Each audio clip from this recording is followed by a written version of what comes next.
Muy buenas tardes, yo soy Emanuel Garibay y tú estás en la transmisión en vivo de Oxygen, Servicios Múltiples para la Familia. Hoy nos encontramos en el consultorio de Mauricio Oleija. Mauricio, ¿cómo estás? Bien, muy bien, Emanuel. ¿Qué tal? Un saludo a todos los seguidores de Oxygen. Sí, para presentar a Mauricio Oleija es médico, paidopsiquiatra, terapeuta familiar y creador de contenidos en redes sociales, ¿es cierto? Ajá, exacto, sí. Algo con lo que quiero comenzar, Mauricio, es que nos expliques y le expliques al auditorio el término que yo te he escuchado decirlo de paidopsiquiatra sistémico. Que tú te presentas como un paidopsiquiatra sistémico. ¿Es acaso esto una paradoja?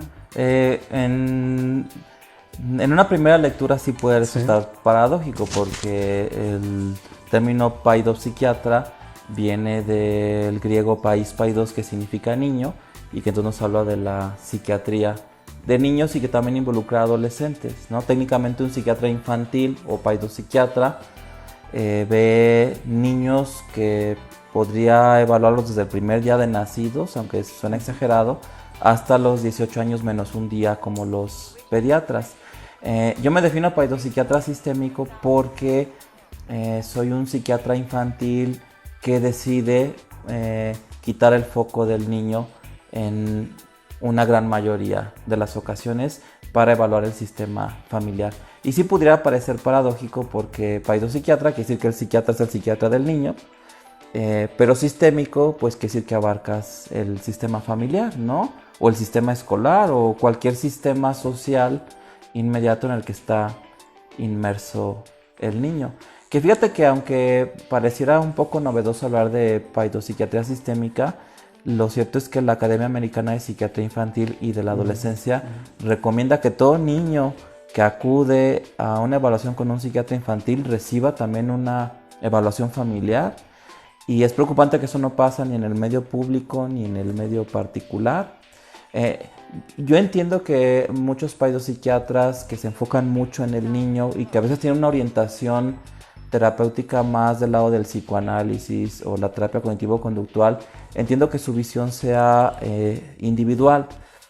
Y no digo que esté mal, pero creo que el paidopsiquiatra entonces sí tendría la obligación de trabajar con un terapeuta familiar de la mano, ¿no? Para poder evaluar a la familia de los niños. Ok, ¿cómo es que tú llegas, Mauricio, a ser un paidopsiquiatra sistémico? Es decir, ¿cómo es que pasas de la psiquiatría orientada hacia el individuo, hacia el niño, y brincas hacia el contexto o la relación del niño? Es una pregunta un poco difícil. Bueno, yo para empezar yo quería ser veterinario, ¿no? Entonces me interesaron las pequeñas especies. Okay. O sea, digamos, me interesaba la medicina, pero me interesaba mucho la medicina veterinaria. Yo de hecho cuando estaba en los primeros años de la preparatoria yo todavía ni siquiera decidía qué carrera estudiar, ni me imaginaba como médico. A mí me interesaba mucho la biología y la veterinaria. Sin embargo, ya en la Facultad de Medicina, cuando llevamos las materias de psicología médica y de psiquiatría, pues me empezó a llamar mucho la atención. Y yo creo que a todos nos ha pasado cuando entramos en este terreno, pues me empezó a interesar mucho la obra de Sigmund Freud. Hubo un tiempo que me interesó mucho Erich Fromm, leí mucho a Erich Fromm.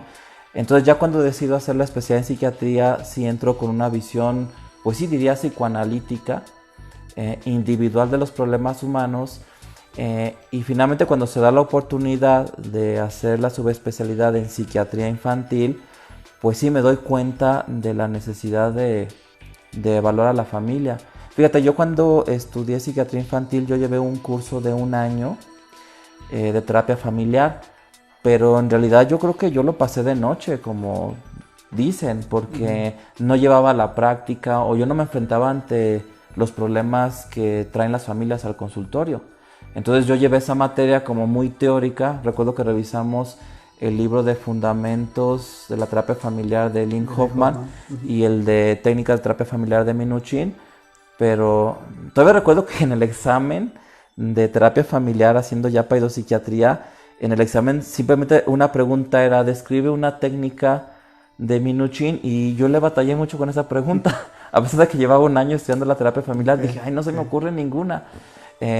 creo que ya estando en el ruedo es cuando te empiezas a dar cuenta de cosas que tú necesitas. Fíjate, a mí la terapia familiar no me parecía atractiva, me parecía como un poco hasta aburrida o como algo que iba a requerir mucha paciencia o algo tedioso porque no había estado en contacto con esto. De hecho, cuando yo terminé mis 4 años de residencia en psiquiatría, en el momento en que yo egreso, yo tuve conciencia de que nunca había visto a un psiquiatra en un consultorio trabajar con una familia. Entonces era algo que yo ni siquiera tenía registrado en mi mente, ¿no? Es como si te pidieran que pilotearas un avión y ni siquiera has visto a un piloto conduciendo un avión, ¿no? Pues yo decía, no, pues yo nunca voy a estar en un consultorio con una familia porque yo nunca he visto que alguien siquiera haga eso. Okay. Pero ya el acercamiento a la psiquiatría infantil me llevó a interesarme por las familias y ya estando en el ruedo, pues ya me di cuenta que era algo bastante atractivo, ¿no? Fíjate, yo pienso que hay 3 niveles. Yo pienso que el primer peldaño es saber de terapia familiar. Y eso lo puede hacer cualquier persona, revisando textos, leyendo blogs de internet como tu blog, ¿no? Que haces mucha difusión de la terapia familiar. Las palabras tienen magia. El segundo peldaño es hacer terapia familiar. Yo antes de ser un terapeuta familiar, yo ya hacía terapia familiar y videogrababa a las familias, leía y yo ya pues hacía la terapia familiar y que también eso es una invitación para que no forzosamente esperes tener un estudio de posgrado en terapia familiar para empezar a trabajar con las familias, ¿no? Y ya el último peldaño ya es ser un terapeuta familiar, ya formalizarlo y empezarte a sentir como terapeuta familiar, como una parte de tu identidad. Y a pensar como un terapeuta familiar. Que eso es lo más difícil. Eso es lo más difícil. Sí, pensar sistémicamente. Es una manera de pensar a la que no estamos acostumbrados, ¿no? Y creo que la diferencia entre la terapia familiar y otras psicoterapias es como salto cuántico o brinco epistemológico para mirar los problemas humanos. Okay. Mauricio, tú nos vas a hablar del valor de la terapia familiar en la atención médica. Sí. Me gustaría que empezáramos con que nos des tu opinión acerca de cómo es el estado de los servicios médicos actuales, cómo está la medicina en la actualidad. Bueno, fíjate que en realidad la medicina como tal sí se ha interesado por las familias, sí. Porque existe la especialidad de medicina familiar. Sí. De hecho tenemos a un médico familiar en el equipo, ¿no? No existe psiquiatría familiar. Si yo, en el momento en que decidí estudiar psiquiatría, he dicho, bueno, pues psiquiatría familiar no existe. Sí existe medicina familiar, pero ya a nivel de especialidad, ya ahí como que ya no importa la familia. Pero claro que en la práctica sí te das cuenta que es necesario evaluarla. Fíjate, en mi trabajo con niños yo me he dado cuenta que independientemente de si el niño tiene un problema psicológico, psiquiátrico o un problema médico, incluso grave, no sé, un cáncer, una enfermedad crónico-degenerativa o cualquier padecimiento, pienso que los servicios de salud generales, un hospital general, deberían de tener servicios de terapia familiar para evaluar las familias y movilizar los recursos en favor del niño. Y creo que todavía estamos un poco lejos, o más bien mucho lejos de eso, porque si nos enfrentamos al hecho de que incluso las instituciones que se dedican al cuidado de la salud mental no le han apostado a tener servicios de terapia familiar. Y eso es preocupante. Ahora, algo que también es bueno entender es que si se diera el caso de que un niño, es más, imaginamos un niño con depresión o con cualquier otro trastorno mental y que resulta que evalúas a la familia y la familia está bien, funciona bien, es más, que es hasta una familia perfecta si tú quieres, aún así vale la pena hacer terapia familiar. Es decir, la terapia familiar no solamente es para resolver los problemas de una familia. Si la familia funciona bien, pues qué mejor. El terapeuta entonces entra como un administrador que va a movilizar los recursos de esa familia que a veces ellos no ven o no tienen conscientes para poder ayudar al miembro que se encuentra en problemas, al margen de si ese problema es un problema familiar o no. Porque a mí me sucede, es muy común con algunos colegas que me derivan casos en que me derivan cuando ven que existe una problemática familiar. Sí. Me derivan pensando en que la problemática es familiar, entonces la atención tiene que ser familiar. Y lo que tú nos estás comentando es que no precisamente se puede tener una problemática de diferente índole, pero bajo una mirada familiar o contextual. Sí, por eso yo le doy mucho peso a este concepto del terapeuta como un administrador. A ver, ¿cuál es ese concepto del terapeuta administrador? Bueno, a ver, por ejemplo, como un asesor financiero que independientemente de el nivel económico de la familia, el asesor financiero al evaluarlos les puede decir, mira, de lo que ganas tanto, dedícalo a pagar las deudas que tienes, tanto porcentaje inviértelo, tanto ahórralo, tanto pues sí gástalo, ¿no? Dependiendo de lo que esa familia tiene. Otro ejemplo, digamos, aquí en el consultorio tenemos un acomodo de las sillas, los sillones, el escritorio, las mesas. A lo mejor si viniera un decorador de interiores o alguien que sabe de diseño, a lo mejor va a decir que el acomodo no es el perfecto o no es de su agrado, pero tampoco está mal. Pero lo cierto es que también se valdría pues mover las sillas, ¿no? Que de repente yo a lo mejor el escritorio y la silla donde doy consulta mejor me lo traiga del lado de la ventana, y esta sala donde doy terapia familiar mejor lo paso para allá, y no pasa nada si en algún momento ese nuevo acomodo favorece las necesidades de las personas que están en ese ambiente. Lo mismo pasa con las familias, no forzosamente tienen que estar mal, pero el terapeuta tiene que evaluarlos, conocerlos y de repente pedir, ¿no?, que se hagan algunos movimientos, algunos cambios que pueden ser como adecuados para una situación que se vive en particular. De manera que creo que el concepto de terapeuta familiar y de terapia familiar se tendría que estirar para abarcar a más casos y a más personas. Sí, porque siguiendo un poco la lógica, y yo quiero que esto llegue también hacia las familias que nos están escuchando, o los padres de familia, que cuando quieren consultar a algún especialista, a algún profesional, siguen la lógica de qué es el problema o de qué tipo es el problema, para ver qué profesional es el que me va a atender. Y entonces terminan las familias pensando en, bueno, necesito un terapeuta que vea al adolescente, un terapeuta infantil que vea a mi hijo menor, y un terapeuta de pareja que vea nuestra relación, pero un terapeuta también individual que vea la depresión que traigo. Y entonces dice, no, pues me voy a gastar un dineral y mis esfuerzos van a ser muchos para alcanzar los resultados esperados, ¿no? Pero fíjate que esa postura, incluso yo me atrevería a llamarle anticientífica, porque si nos vamos a lo que describe Ludwig von Bertalanffy en Teoría General de Sistemas, donde habla del principio de totalidad, te dice que en un sistema donde las partes están íntimamente conectadas, si tú generas un cambio en una pieza de la máquina, todo el sistema puede cambiar su funcionamiento.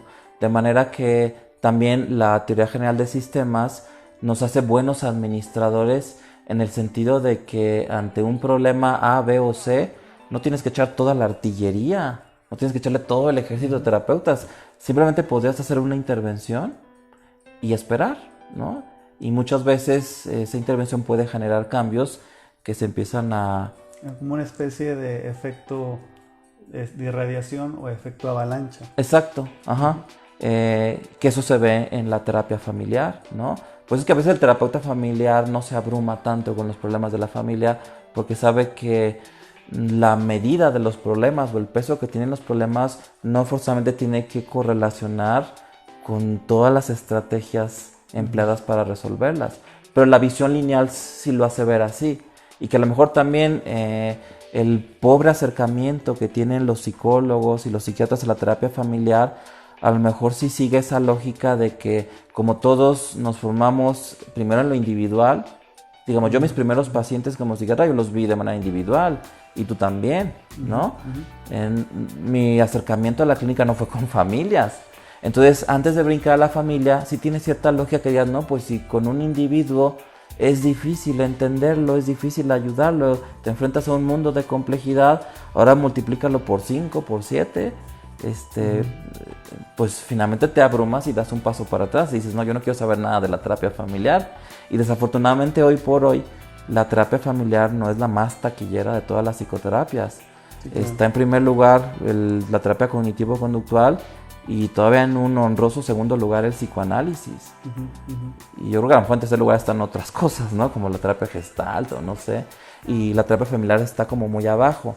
Eso en cuanto a cómo van entrando los profesionales de la salud mental a estas especializaciones. Pero también las instituciones, hospitales generales, hospitales psiquiátricos, pues no es así de que estén contratando terapeutas familiares, ¿no? Que veas un anuncio en el periódico de que, mira, yo soy terapeuta familiar, están requiriendo terapeutas familiares, voy a ir a ver si me contratan. No pasa eso. Okay. Eso era algo que te quería preguntar. Si tu opinión es que los servicios de salud especializados, los servicios de salud mental, no están dándole espacios al terapeuta familiar, o es que el terapeuta familiar no está llegando o no le interesa ir a los servicios de salud mental. Yo creo que son las dos cosas, sí, creo que ahí es una complementariedad.